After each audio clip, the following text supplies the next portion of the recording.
Hi everyone, welcome to the next video of the DUNE Ornithopter 132 scale resin kit. I know in the previous video I mentioned that I'm going to paint the model next, but I decided not to do that right away. What I want to do is all the sections that I think need attention for assembly. I'm going to go over them and make a video for each one separately, and then I'll get onto the paint job.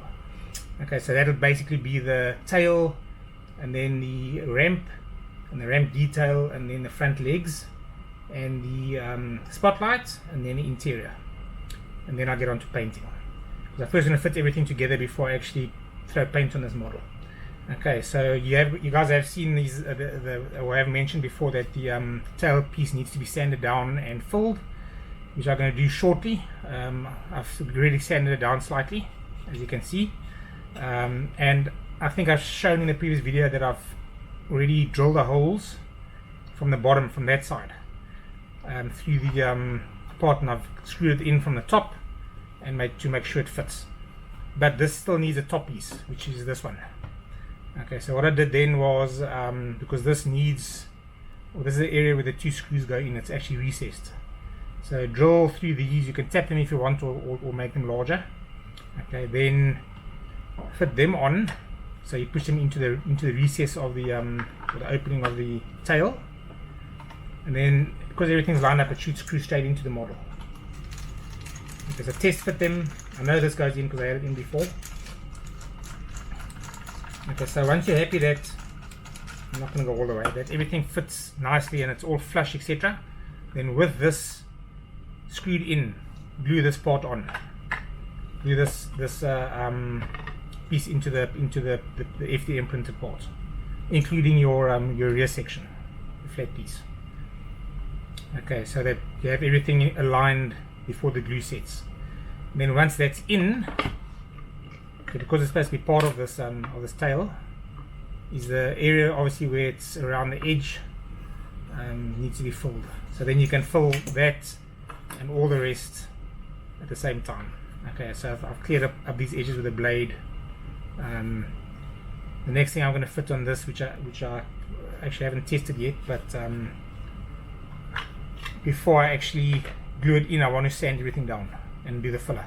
But then I'll fit the bottom parts and find them. Bear with me.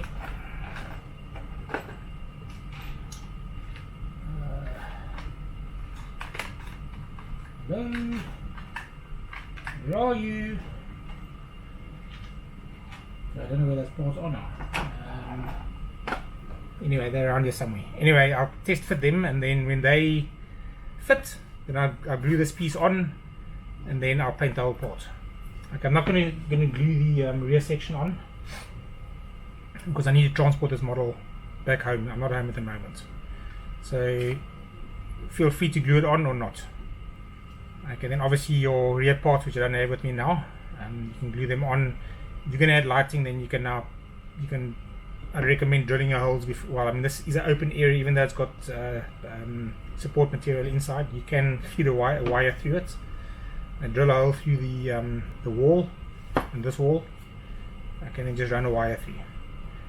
Okay, and then I don't know how it's going to run the rest of the way, but as for batteries, I would use a tail as a battery area. Okay, you can fit a battery into here. So if you're going to do that, then I wouldn't glue this piece on. Okay, if you're planning to put a battery in the back. Okay, leave it so you can pull this off. Okay, you're going to see the line. You can glue this piece on, but you can fit a small battery in there, unless you're obviously going to run through main power. Okay, so the next video I'm going to do is show you guys the ramp once I've assembled it, and then I'll get onto the ramp detail, like the legs and the hook, and then the front legs. Okay, so thanks guys, till the next one. Cheers.